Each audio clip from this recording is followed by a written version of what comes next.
Hi welcome back to Anu Kannada channel. ಎಲ್ಲರೂ ಹೇಗಿದ್ದೀರಾ? I hope ಎಲ್ಲ ಚೆನ್ನಾಗಿದ್ದೀರಾ ಅಂತ ಅಂದ್ಕೊತೀನಿ. ಸೊ ಇದು ನಾನು ಲಾಸ್ಟ್ ಡೇ ವೀಡಿಯೋ ಹಾಕಿದ್ನಲ್ಲ, ಅದರ ನೆಕ್ಸ್ಟ್ ಡೇ ವೀಡಿಯೋ.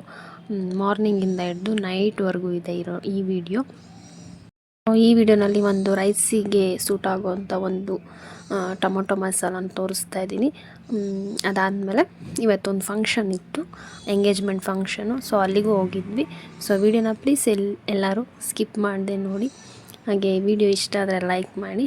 ಸೊ ನಾನು ಎದ್ದಿದ ತಕ್ಷಣ ಏನು ಯೋಚನೆ ಮಾಡ್ತಿದ್ದೀನಿ ಅಂತ ಅಂದರೆ, ಸೊ ನಾನು ಯೂಟ್ಯೂಬ್ನಲ್ಲಿ ಹಾಕೋ ವಿಡಿಯೋಸು ಹೇಗಿದೆ ಅಂತ ಗೊತ್ತಾಗ್ತಿಲ್ಲ. ರೆಸ್ಪಾನ್ಸ್ ಅಷ್ಟೊಂದು ಬರ್ತಾ ಇಲ್ಲ ನನಗೆ. ಇಷ್ಟ ಆಗ್ತಾಯಿದೆಯೋ ಇಲ್ವೋ ಗೊತ್ತಾಗ್ತಾ ಇಲ್ಲ. ನಾನು ಇನ್ನೂ ಬೆಟರಾಗಿ ಮಾಡಬೇಕೇನೋ ಅಂತ ಅಂದ್ಕೊಂಡು ಡಿಸೈಡ್ ಮಾಡ್ತಾಯಿದ್ದೀನಿ. ಸ್ವಲ್ಪ ನಾನು ಬೆಳಗ್ಗೆ ಎದ್ದಾಗ ಅದ್ರ ಬಗ್ಗೆನೇ ಯೋಚನೆ ಮಾಡ್ತಾ ಕೂತ್ಕೊಂಡಿದ್ದೆ ಇವತ್ತು. ಈ ಥರ ನಾನು ಯಾವುದಾದ್ರೂ ಒಂದ್ರ ಬಗ್ಗೆ ಜಾಸ್ತಿ ಥಿಂಕ್ ಮಾಡಿದಾಗ ನನಗೆ ಸ್ವಲ್ಪ ಸ್ಟ್ರೆಸ್ ಅನ್ನಿಸ್ತಾ ಇರುತ್ತೆ. ಆಮೇಲೆ ಯೋಚನೆಗಳು ತುಂಬ ಅನ್ನಿಸ್ತಾ ಇರುತ್ತೆ. ಅದಕ್ಕೆ ನಾನು ಏನು ಮಾಡ್ತೀನಿ ಅಂತಂದರೆ, ಒಂದು ಉಸಿರನ್ನ ಎಳ್ಕೊಂಬಿಟ್ಟು ಒಂದು 10 ಸೆಕೆಂಡ್ ಈ ಥರ ಉಸಿರನ್ನ ಹೋಲ್ಡ್ ಮಾಡಿ ಆಮೇಲೆ ಉಸಿರನ್ನ ನಿಧಾನಕ್ಕೆ ಬಿಟ್ಟರೆ ನನಗೆ ಸ್ವಲ್ಪ ಮೈಂಡ್ ರಿಲ್ಯಾಕ್ಸ್ ಆಗುತ್ತೆ. ಅದಾದಮೇಲೆ ನನಗೆ ನೆಕ್ಸ್ಟ್ ಏನಾದರೂ ಕೆಲಸ ಮಾಡೋಕ್ಕೆ ಈಸಿ ಅನಿಸುತ್ತೆ. ಇಲ್ಲಾಂದರೆ ನನಗೆ ಅದೇ ಥರನೇ ಯೋಚನೆಗಳು ಬರ್ತಾನೆ ಇರುತ್ತೆ.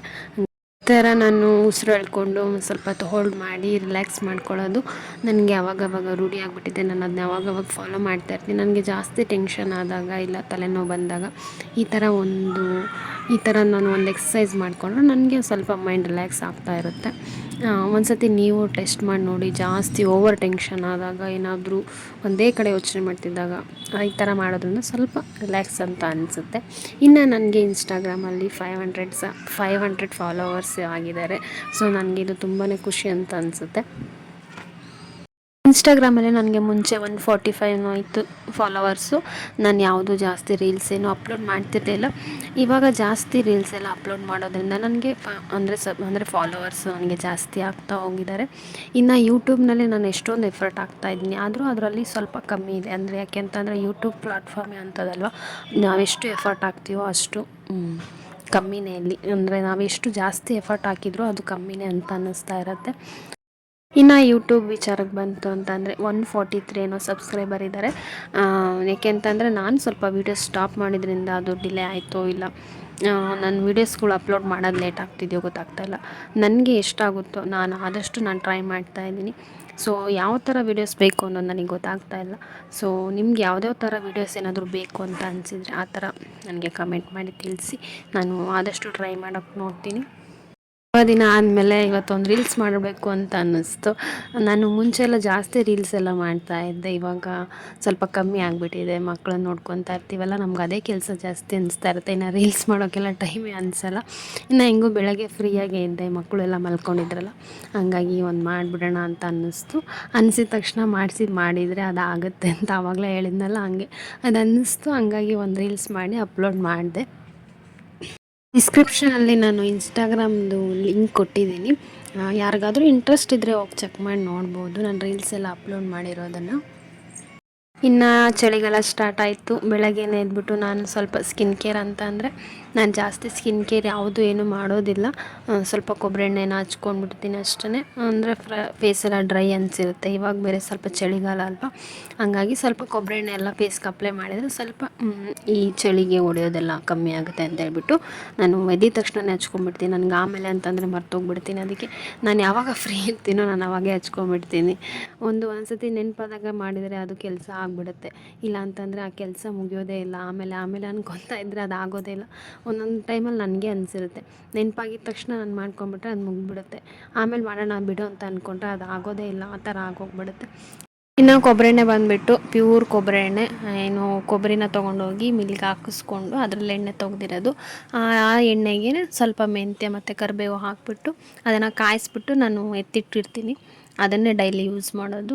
ಮಾಮೂಲಿ ಕೊಬ್ಬರಿ ಎಣ್ಣೆ ಯೂಸ್ ಮಾಡೋದಕ್ಕಿಂತ ಈ ಥರ ಮೆಂತ್ಯ ಮತ್ತು ಕರಿಬೇವು ಹಾಕಿಬಿಟ್ಟು ಸ್ವಲ್ಪ ಕುದಿಸ್ಬಿಟ್ಟು ಅದನ್ನ ಯೂಸ್ ಮಾಡಿದರೆ ಅದು ತಲೆಯಲ್ಲಿ ಡ್ಯಾಂಡ್ರಫ್ ಈ ಥರದ್ದೆಲ್ಲ ಕಮ್ಮಿ ಆಗುತ್ತೆ. ಹಾಗಾಗಿ ನಾನು ಆ ಥರ ಯಾವಾಗಲೂ ಯೂಸ್ ಮಾಡ್ತಾಯಿರ್ತೀನಿ. ಇನ್ನು ಕೊಬ್ಬರಿ ಎಣ್ಣೆನ ಸ್ವಲ್ಪ ತೊಗೊಂಡು ಕೈಗೆ ಮತ್ತು ಫೇಸ್ಗೆಲ್ಲ ನೀಟಾಗಿ ಹಚ್ಕೊಂಡ್ಬಿಟ್ಟು ಸ್ವಲ್ಪ ಮಸಾಜ್ ಮಾಡಿಕೊಂಡು, ಏನಿಲ್ಲ ಅಂದರೂ 1 ಅವರ್ ಅಥವಾ ½ ಅವರ್ ಬಿಟ್ಟು ಸ್ನಾನ ಮಾಡಿದರೆ ಸ್ವಲ್ಪ ಸ್ಕಿನ್ಗೆಲ್ಲ ಹೀರ್ಕೊಳ್ಳುತ್ತೆ. ಇನ್ನು ಡೈಲಿ ಬೆಳಗ್ಗೆ ಎದ್ದ ತಕ್ಷಣ ಒಂದು ಗ್ಲಾಸ್ ನೀರು ಕುಡಿಯೋದು ಒಂಥರ ಅಭ್ಯಾಸನೇ ಆಗಿಬಿಟ್ಟಿದೆ. ಫ್ರೆಶ್ ಅಪ್ ಆದಮೇಲೆ ಒಂದು ಗ್ಲಾಸ್ ನೀರು ಕುಡಿಲೇಬೇಕು, ಬಿಸಿನೀರು. ಅದಾದಮೇಲೆ ಬೇಕಾದರೆ ನಾರ್ಮಲ್ ನೀರು ಕುಡಿತಾ ಇರ್ತೀನಿ. ಕಾಫಿ ಟೀ ಕುಡಿಯೋದು ಅಷ್ಟು ಜಾಸ್ತಿ ಅಭ್ಯಾಸ ಇಲ್ವಲ್ಲ, ಹಂಗಾಗಿ ಬೆಳಗ್ಗೆ ಒಂದು ಗ್ಲಾಸ್ ನೀರು ಕುಡಿದು ಆಮೇಲೆ ಏನಾದರೂ ಕೆಲಸ ಇದ್ದರೆ ಮಾಡ್ಕೊಳ್ತಾ ಇರ್ತೀವಿ.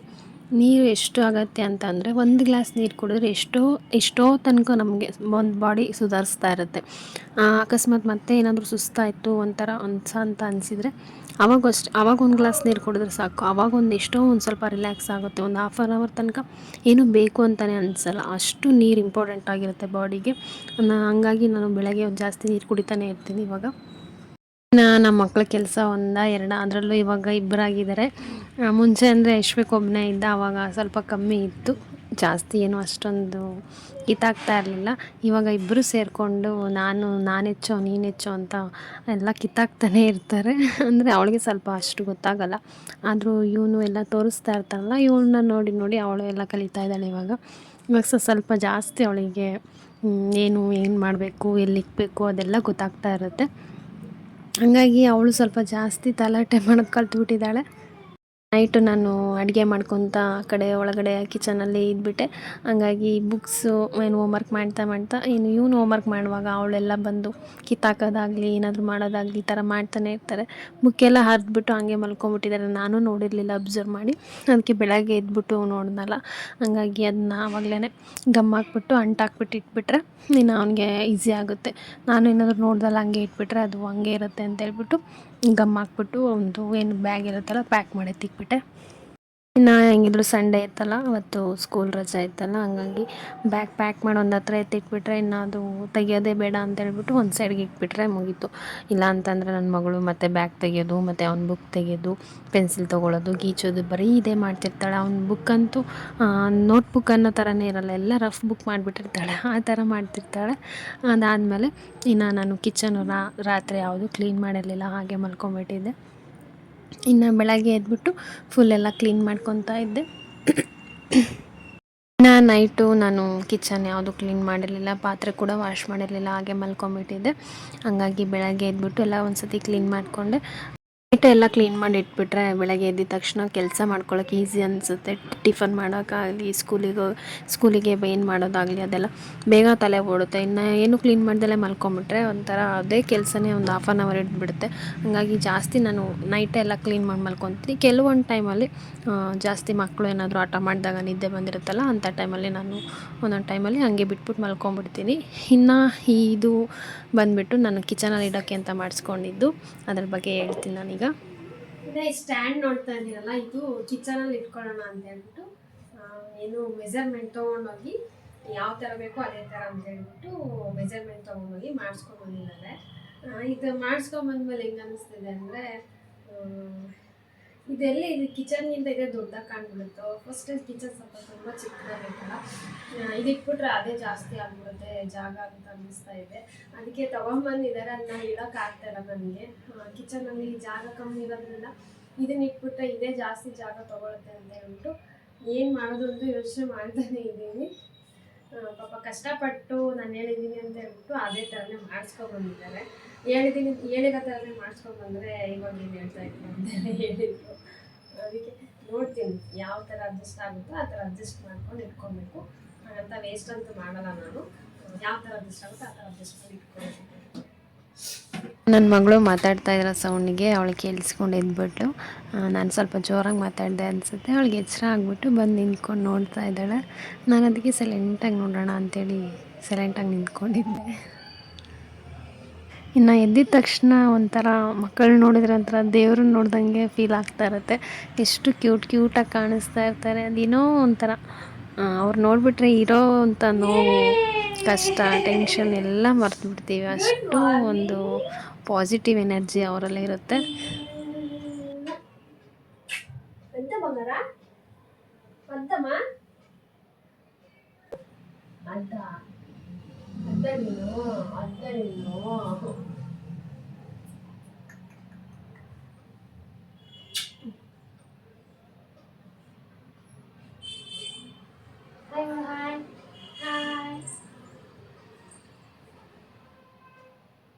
ಮಲ್ಕೊಂತೀಯ ಸ್ವಲ್ಪ ಹೊತ್ತು? ಮಲ್ಕೊಂತೀಯ? ನಲ್ಲಿ ಮಾಡಲಾ?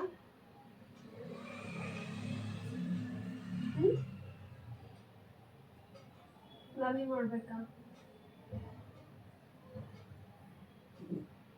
ಏನು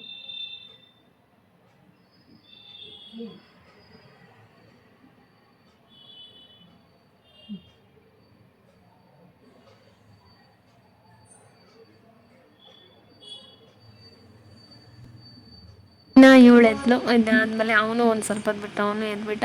ಅಲ್ಲಿಗೆ ಮುಗೀತು ನನ್ನ ಕೆಲಸ. ಒಂದು ಅರ್ಧಕ್ಕರ್ಧ ಕೆಲಸನ ಅಲ್ಲಿಗೆ ಆಗೋದು ಲೇಟ್ ಅಂತ ಗೊತ್ತಾಗ್ಬಿಡ್ತು. ಅದಾದಮೇಲೆ ನನಗೆ ಮತ್ತು ಮಕ್ಕಳಿಗೆ ಇಬ್ಬರಿಗೂ ಉಪ್ಪಿಟ್ಟು ಮಾಡ್ಕೊತಾ ಇದ್ದೆ. ಇವತ್ತು ಏನು ಸಬ್ಸಿಗೆ ಸೊಪ್ಪಿತ್ತು, ಅದನ್ನು ಹಾಕಿಬಿಟ್ಟು ಉಪ್ಪಿಟ್ಟು ಮಾಡ್ತಾಯಿದ್ದೆ. ಅಷ್ಟೇ ನಾನು ಉಪ್ಪಿಟ್ಟು ಮಾಡ್ಕೊತಾ ಇದ್ದಿದ್ದು. ಅವರು ಫಂಕ್ಷನ್ ಇತ್ತಲ್ಲ, ಹಂಗಾಗಿ ಅವ್ರು ಬೆಳಗ್ಗೆನೇ ಒಂದು ಸ್ವಲ್ಪ ಏನಾದರೂ ಕೆಲಸ ಇರುತ್ತೆ ಅಂತ ಹೇಳ್ಬಿಟ್ಟು ಅವ್ರು ಬೆಳಗ್ಗೆನೇ ಹೋಗಿದ್ರು. ಹಾಗಾಗಿ ನಾವು ನಮಗೆ ಅಂತ ಮಾತ್ರ ಮಾಡ್ಕೊಂಡಿದ್ದು. ಅದಕ್ಕೆ ಸ್ವಲ್ಪ ಗೋಡಂಬಿನ ನಾನು ಸ್ವಲ್ಪ ತುಪ್ಪದಲ್ಲಿ ಹುರಿದ್ಬಿಟ್ಟು ಗೋಡಂಬಿನ ಹಾಕಿದ್ದೆ. ನನಗೆ ಅಡುಗೆ ಮಾಡೋಕ್ಕೂ ಬಿಡಲ್ಲ. ಹೆಂಗೆ ಅಂತಂದರೆ ಇಬ್ಬರು ಬಂದುಬಿಟ್ಟು ಅಲ್ಲಿ ಅಡುಗೆ ಮನೆಯಲ್ಲೇ ಏನಾದರೂ ಕೆತ್ಕೋದು, ಅದನ್ನು ಕೆತ್ಕೋದು, ಏನಾದರೂ ಒಂದು ಕಾಲಿಗೆ ನನಗೆ ಸಿಗ್ತಾನೆ ಇರಬೇಕು. ಆ ಥರ ಎಲ್ಲ ಕಿತ್ತು ಹಾಕ್ತಾನೆ ಇರ್ತಾರೆ. ಒಂಥರ ಹೆಂಗೆ ಅನಿಸುತ್ತೆ ಅಂದರೆ ಇರಿಟೇಷನ್ ಎಷ್ಟು ಬಂದಿರುತ್ತೆ. ಆಮೇಲೆ ಬೈಯೋ ಅಷ್ಟು ಸಿಟ್ಟು ಬರುತ್ತೆ. ಆಮೇಲೆ ಮುಖ ನೋಡಿಬಿಟ್ಟು ಸುಮ್ಮನಾಗ್ಬಿಡ್ಬೇಕಷ್ಟೆ. ಅಂದರೆ ಯಶ್ವಕಿಗೆ ಸ್ವಲ್ಪ ನಾನು ಬೈತಾನೆ ಇರ್ತೀನಿ. ಯಾಕೆಂದರೆ ಇವಾಗ ಸ್ವಲ್ಪ ಅವನಿಗೆ ಅಲ್ಲ 5 ವರ್ಷ ಆಯ್ತಲ್ವ, ಸ್ವಲ್ಪ ಅವನಿಗೆ ಭಯ ಇರಬೇಕು ಅಂತ ಹೇಳ್ಬಿಟ್ಟು ಅವನಿಗೆ ಸ್ವಲ್ಪ ಇವಾಗ ಜಾಸ್ತಿ ಬೈಯೋದೆಲ್ಲ ಜಾಸ್ತಿನೇ ಆಗಿದೆ. ಆದರೂ ಹೊಡೆಯೋಕ್ಕಂತೂ ಜಾಸ್ತಿ ಹೋಗೋದಿಲ್ಲ. ಕೆಲವೊಂದು ಟೈಮಲ್ಲಿ ಅಷ್ಟೇ ನಾನು ಅವನಿಗೆ ಹೊಡೆಯೋಕ್ಕೆ ಹೋಗೋದು. ಇನ್ನು ಜಾಸ್ತಿ ನಾನು ಯಾವುದು ಹೊಡೆದ್ಬಿಟ್ಟು ಏನು ಹೇಳಲ್ಲ, ಸ್ವಲ್ಪ ಅರ್ಥ ಮಾಡಿ ಹೇಳ್ತೀನಿ ಅಷ್ಟೇ. ಈಗಲ್ಲ ಹಂಗೆ ಅಂತ ಹೇಳಿದ್ರೆ ಸ್ವಲ್ಪ ಅರ್ಥ ಮಾಡ್ಕೊಂಬಿಡ್ತಾನೆ. ಅವ್ನಿಗಿನ್ನೂ ನಾನು ರ್ಯಾಶ್ ಆಗಿಬಿಟ್ರೆ ಅವನು ಫುಲ್ ರ್ಯಾಶ್ ಆಗಿಬಿಡ್ತಾನೆ. ಹಂಗಾಗಿ ಮಕ್ಕಳ ರೂಟಲ್ಲೇ ಬರಬೇಕು ಅಂತಾರಲ್ಲ, ಆ ಥರ ಕೆಲವೊಂದು ಟೈಮಲ್ಲಿ ನಾನು ರ್ಯಾಶ್ ಆಗಿಬಿಡ್ತೀನಿ.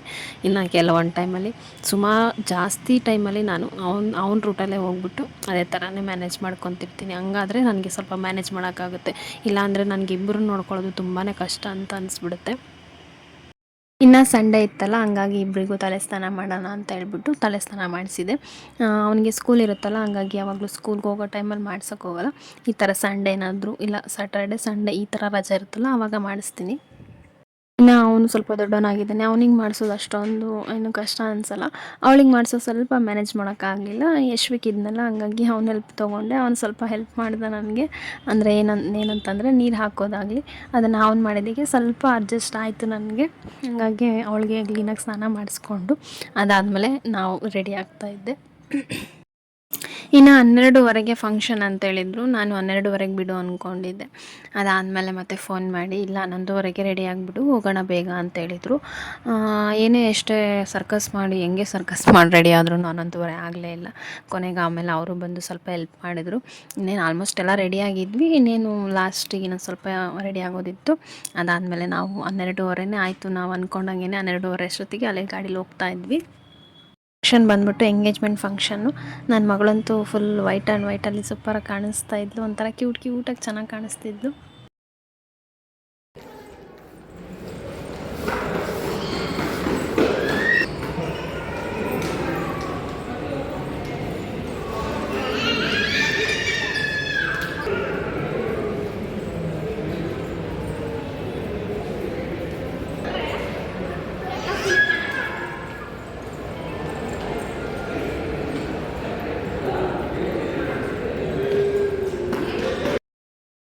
ಇನ್ನು ಮಧ್ಯಾಹ್ನ ಫಂಕ್ಷನ್ ಎಲ್ಲ ಮುಗಿಸ್ಕೊಂಡು ಬರೋ ಅಷ್ಟೊತ್ತಿಗೆ ಸಾಯಂಕಾಲನೇ ಆಗೋಗ್ಬಿಟ್ಟಿತ್ತು. ತರಕಾರಿ ಎಲ್ಲ ತೊಗೊಂಡು ಬರೋ ಅಷ್ಟೊತ್ತಿಗೆ ಒಂದು 6:30 ಆಗೋಗಿತ್ತು.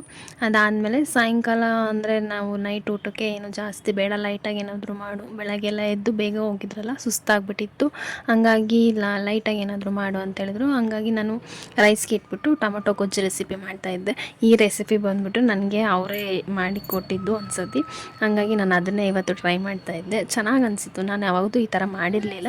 ಅವರೊಂದು ಸತಿ ಮಾಡಿದ್ರು. ಹಂಗಾಗಿ ನಾನು ಅದೇ ರೆಸಿಪಿನ ಇವತ್ತು ತೋರಿಸ್ತಾ ಇರೋದು ನಿಮಗೆ. ನನ್ನ ಮಗ ನೋಡಿ ತರಕಾರಿ ಎಲ್ಲ ಎತ್ತಿಕ್ತಾ ಇದ್ದಾನೆ. ಎಲ್ಲ ಎತ್ತಿಕ್ದ ಅಂತ ಅಂದ್ಕೊಂಡು ಹೋಗಬೇಡಿ. ಅವ್ನಿಗೆ ಯಾವ್ದು ಇಷ್ಟ ಆಯಿತೋ ಅದು ಮಾತ್ರ ಎತ್ತಿಕ್ಬಿಟ್ಟು ಹೋಗ್ದ. ಅಂದರೆ ಜೊತೇಲಿ ನಿಂತ್ಕೊಂಡು ಹಿಂಗೆ ಮಾಡು ಹಂಗೆ ಮಾಡು ಅಂತ ಹೇಳಿದ್ರೆ ಎಲ್ಲ ಮಾಡ್ತಾನೆ. ಅವ್ನಿಗೆ ಒಬ್ಬೊಬ್ಬನಿಗೆ ಬಿಟ್ಬಿಟ್ರೆ ಮಾಡಲ್ಲ. ಅವನಿಗೆ ಸ್ವಲ್ಪ ಜೊತೆಗೆ ಏನಾದರೂ ಇದ್ಬಿಟ್ಟು ಈ ಥರ ಮಾಡು ಆ ಥರ ಮಾಡು ಅಂತ ಹೇಳಿದ್ರೆ ಎಲ್ಲದೂ ಮಾಡಿಕೊಡ್ತಾನೆ ಪಾಪ. ಆ ಥರ ಏನು ಇದು ಮಾಡ್ಕೊಳ್ಳೋದಿಲ್ಲ. ಅವ್ನಿಗೊಂದು 2-3 ಎತ್ತಿಡಬೇಕು ಅನ್ನಿಸ್ತು. ಎತ್ತಿಟ್ಬಿಟ್ಟು ಆಮೇಲೆ ಆಟ ಆಡ್ಕೊತಾ ಇದ್ರು ಅವರು. ಅಲ್ಲೇ ಕೊಟ್ಟು ನಾನು ಮೆಣಸಿನ್ಕಾಯ್ದು ಮುಚ್ಚದ ಅಲ್ಲ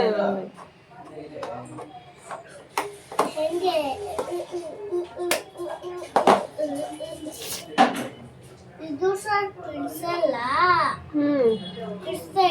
ಇಡ್ಸೋದು ಯಾಕೆಲ್ಲ ಇಡಿಸ್ತೈತೆ. ಇನ್ನು ಈ ಟೊಮೊಟೊ ಗೊಜ್ಜು ರೆಸಿಪಿ ಬಂದುಬಿಟ್ಟು ಅವರು ಬ್ಯಾಚುಲರ್ ಇದ್ದಾಗ ಅವರು ಮಾಡ್ಕೊತಾ ಇದ್ರಂತೆ. ಒನ್ ಟೈಮ್ ಮಾಡಿದರು, ಹಂಗಾಗಿ ನಾನು ಒಂದು 2-3 ಸತಿ ಮಾಡಿದ್ದೀನಿ. ಚೆನ್ನಾಗಿ ಅನಿಸಿತ್ತು ನನಗೆ ಟೇಸ್ಟು. ಅದಕ್ಕೆ ನಾನು ಇದನ್ನೇ ಮಾಡೋಣ ಅಂತ ಹೇಳ್ಬಿಟ್ಟು ಮಾಡ್ತಾಯಿದ್ದೆ. ಇದಕ್ಕೆ ಒಂದು 4ರಿಂದ 5 ಟೇಬಲ್ ಸ್ಪೂನ್ ಅಷ್ಟು ಎಣ್ಣೆ ಹಾಕಿ, ಒಂದು ಸ್ವಲ್ಪ ಜೀರಿಗೆ ಹಾಕಿ, 1-2 ಮೆಣಸಿನ್ಕಾಯಿ ಹಾಕ್ತಾಯಿದ್ದೀನಿ ಅಷ್ಟೇ. ಅದಾದಮೇಲೆ ಒಂದು ಈರುಳ್ಳಿನ ಸಣ್ಣದಾಗಿ ಹೆಚ್ಕೊಂಡು ಒಂದು ಈರುಳ್ಳಿನ ಹಾಕ್ಕೊತಾ ಇದ್ದೀನಿ. ಅದಾದಮೇಲೆ ಸ್ವಲ್ಪ ಕರಿಬೇವು, ಅದಾದಮೇಲೆ 1 ಸ್ಪೂನ್ ಆಗೋಷ್ಟು ಶುಂಠಿ ಬೆಳ್ಳುಳ್ಳಿ ಪೇಸ್ಟ್, ಇದಿಷ್ಟು ಹಾಕ್ಕೊಂಡು ಚೆನ್ನಾಗಿ ಫ್ರೈ ಮಾಡ್ಕೊಬೇಕು. ಚೆನ್ನಾಗಿ ಫ್ರೈ ಅದಾದಮೇಲೆ ಇದಕ್ಕೆ ಒಂದು 3 ಟೊಮೊಟೊ ತೊಗೊಂಡಿದ್ದೀನಿ ನಾನು. ಒಂದು 3 ಟೊಮೊಟೊ ತೊಗೊಂಡು ಅದಾದಮೇಲೆ ಸ್ವಲ್ಪ ಉಪ್ಪು ಹಾಕಿ ಮಿಕ್ಸ್ ಮಾಡಿ ಮುಚ್ಚಳ ಮುಚ್ಚಿಬಿಟ್ಟು ಬೇಯಿಸಿದರೆ ಕ್ಲೀನಾಗಿ ಬೇಯ್ಕೊಳ್ಳುತ್ತೆ. ನಾವು ಉಪ್ಪು ಹಾಕ್ದಲೇ ಬೇಯಿಸೋಕ್ಕೋದ್ರೆ ಅದು ಬೇಗ ಬೇಯಲ್ಲ. ಹಂಗಾಗಿ ಸ್ವಲ್ಪ ಉಪ್ಪು ಹಾಕ್ಬಿಟ್ಟು ಬೇಯಿಸ್ಕೊಂಡ್ರೆ ಚೆನ್ನಾಗಿ ಬೇಯುತ್ತೆ. ಅದಾದಮೇಲೆ 1 ಸ್ಪೂನ್ ಖಾರದ ಪುಡಿ, ಸ್ವಲ್ಪ ಅರಿಶಿನ, ಒಂದು ಸ್ವಲ್ಪ ಧನಿಯಾ ಪುಡಿ, 1 ಸ್ಪೂನ್ ಆಗೋಷ್ಟು ಬಿರಿಯಾನಿ ಪೌಡರ್ ಹಾಕ್ಬಿಟ್ಟು ಮಿಕ್ಸ್ ಮಾಡಿಬಿಟ್ಟು ಇದಕ್ಕೆ ಒಣ ಕಾಯಿ ತುರಿ ಮತ್ತು ಸ್ವಲ್ಪ ಕೊತ್ತಂಬರಿ ಸೊಪ್ಪು ಹಾಕ್ಕೊಂಡು 1 ನಿಮಿಷ ಬೇಯಿಸ್ಕೊಂಡ್ರೆ ಇದು ರೆಡಿ ಆಗಿಬಿಡುತ್ತೆ. ಇದಕ್ಕೆ ಯಾವುದೇ ಥರ ನೀರು ಹಾಕೋಂಗಿಲ್ಲ, ಹಂಗೆ ಮಾಡೋದಿದು. ಎಣ್ಣೆಲಿ ಅಷ್ಟೇ ಮಾಡಬೇಕಿದು, ನೀರು ಹಾಕಿ ಮಾಡಿಲ್ಲ ನಾನು ಇದನ್ನು. ಇನ್ನು ಪನ್ನೀರು ಟೋಫು ಇತ್ತು, ಅದೆರಡನ್ನ ಮಿಕ್ಸ್ ಮಾಡಿಬಿಟ್ಟು ಡ್ರೈ ಮಸಾಲ ಮಾಡ್ಕೊಂಡಿದ್ದೆ. ಅದಕ್ಕೆ 1 ಟೇಬಲ್ ಸ್ಪೂನ್ ಆಗೋಷ್ಟು ಎಣ್ಣೆ ಹಾಕಿ ಎರಡನ್ನೂ ಫ್ರೈ ಮಾಡ್ಕೊಬೇಕು. ಎರಡು ಕಡೆ ಸ್ವಲ್ಪ ಫ್ರೈ ಆದಮೇಲೆ ಅದಕ್ಕೆ ಒಂದು ಒಣ ಮೆಣಸಿನ್ಕಾಯಿ, 1/4 ಟೀ ಸ್ಪೂನ್ ಆಗೋಷ್ಟು ಧನಿಯಾ, ಜೀರಿಗೆ, ಒಂದು 5 ಮೆಣಸಿನ್ಕಾಳು ಹಾಕ್ಬಿಟ್ಟು ಡ್ರೈ ರೋಸ್ಟಂಗೆ ಮಾಡಿ ಅದನ್ನು ತರ್ತರಿಯಾಗಿ ಪುಡಿ ಮಾಡಿ ಈ ಪನ್ನೀರ್ ಫ್ರೈ ಮಾಡಿರ್ತೀವಲ್ಲ ಅದಕ್ಕೆ ಹಾಕ್ಬಿಟ್ಟು ಸ್ವಲ್ಪ ಉಪ್ಪು ಹಾಕಿ ಮಿಕ್ಸ್ ಮಾಡಿಕೊಂಡ್ರೆ ಅನ್ನಕ್ಕೆ, ವೈಟ್ ರೈಸಿಗೆ ಈ ಥರ ಎಲ್ಲ ಸೈಡ್ ಡಿಶ್ಶಾಗಿ ಚೆನ್ನಾಗಿ ಅನಿಸುತ್ತೆ. ಹೆಂಗಿದ್ರು ಪ್ರೋಟೀನ್ ಇರುತ್ತಲ್ವ ಪನ್ನೀರು ಮತ್ತು ಟೋಫುನಲ್ಲಿ, ಹಾಗಾಗಿ ಇದನ್ನು ಸೈಡ್ ಡಿಶ್ಶಾಗಿ ತೊಗೊಂಡು ಇವತ್ತು ಮಾಡ್ಕೊಂಡಿದ್ದು. ಇನ್ನು ಫಂಕ್ಷನ್ಗೆಲ್ಲ ಹೋಗಿ ಬಂದಿದ್ವಲ್ಲ, ಸ್ವಲ್ಪ ಚಿಕ್ಕ ಮಕ್ಕಳಿಗೆ ನಾವೇನಾದರೂ ಫಂಕ್ಷನ್ಗೆಲ್ಲ ಹೋಗಿ ಬಂದರೆ ದೃಷ್ಟಿ ಆಗೋದು ಜಾಸ್ತಿನೇ ಆಗ್ತಾ ಇರುತ್ತೆ. ಹಾಗಾಗಿ ಕೆಂಪಾರತಿ ನೀರು ಮಾಡಿಬಿಟ್ಟು ಇಬ್ಬರಿಗೂ ದೃಷ್ಟಿ ತೆಗೆದಾಕ್ತಾಯಿದ್ದೆ. ಸೊ ಇದಿಷ್ಟು ಇವತ್ತಿನ ವೀಡಿಯೋ. ನಿಮಗೆ ಈ ವಿಡಿಯೋದಲ್ಲಿ ಸ್ವಲ್ಪ ಏನಾದರೂ ಇಷ್ಟ ಆಯಿತು ಅಂತಂದರೆ ಲೈಕ್ ಮಾಡಿ, ಹಾಗೆ ನಿಮ್ಮ ಫ್ರೆಂಡ್ಸ್ ಫ್ಯಾಮಿಲೀಸ್ಗೆ ಶೇರ್ ಮಾಡಿ. ನಿಮಗೆ ಇಷ್ಟ ಆಗಿಲ್ಲ ಅಂತಂದರೆ ಬೇರೆಯವ್ರಿಗಾದ್ರೂ ಇಷ್ಟ ಆಗ್ಬೋದು. ಸೊ ಅವ್ರಿಗಾದ್ರೂ ಶೇರ್ ಮಾಡಿ ನೋಡಿ. ಅವ್ರಿಗೆ ಏನಾದರೂ ರೆಸಿಪೀಸ್ ಮಾಡಬೇಕು ಅನ್ನೋ ಐಡಿಯಾ ಬಂತು ಅಂದರೆ ಅವರಾದ್ರೂ ಮಾಡ್ಕೊತಾ ಇರ್ತಾರೆ. ನೆಕ್ಸ್ಟ್ ವಿಡಿಯೋದಲ್ಲಿ ಸಿಗ್ತೀನಿ. ಅಲ್ಲಿವರೆಗೂ ಟೇಕ್ ಕೇರ್, ಬಾಯ್.